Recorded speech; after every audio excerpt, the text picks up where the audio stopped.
শুভ সকাল। আজকে একটা নতুন ভিডিও।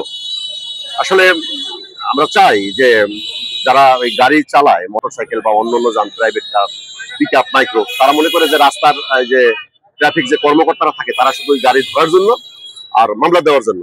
আসলে না, ট্রাফিক পুলিশ চায় যে যার গাড়ির কাগজ না থাকে সে একটা ভয় থাকে সবসময়ের জন্য, যে আসলে যে গাড়ির কাগজ নাই, এই যে ট্রাফিক কর্মকর্তা দেখলে মামলা দিয়ে দেবে কিনা, গাড়ি অনেক সময় ঘুরে দেয়। তো যখন তার কাগজটা থাকে তখন তার মনে একটা জোর থাকে। তো সেই জন্য আজকে আমার ভাই, নাম কি জানো? এনায়েত সাহেব। এনায়েত সাহেব একজন ব্যবসায়ী আর কি, একজন ডিলার।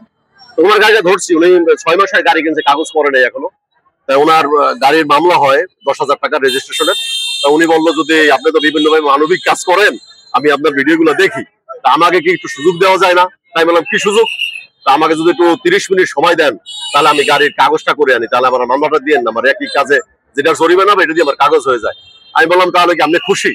না, আপনি এমনি ভালো কাজ করেন, আপনি সদয় হন মানুষের প্রতি, এটা যদি দেন আমি আসলে আপনার প্রতি আপনার কৃতজ্ঞ থাকবো। তারপরে ভাইজান বলেন কি করলাম।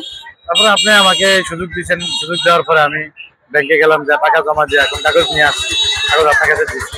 আর যেহেতু আমার গাড়ির কাগজ করা লাগবে, সেহেতু আমার মামলা দেওয়া হবে, টাকা নষ্ট করার দরকার নাই, গাড়ির কাগজ কিনে নিয়ে এটাই ভালো লাগছে। আর আপনারা এইভাবে যদি আমরা সবাই সুযোগ দেন, তাহলে আমার মনে হয় যে সবাই সকল গাড়ির কাগজ করে নিবে।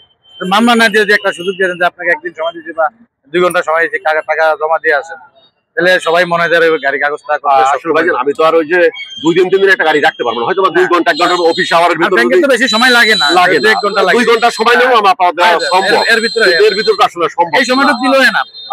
তাহলে এই পুলিশিংটাই আপনি সব না, অবশ্যই ধন্যবাদ আপনাকে অনেক, যেহেতু মানে একজন মানবিক পুলিশ হিসেবে কাজ করতেছেন।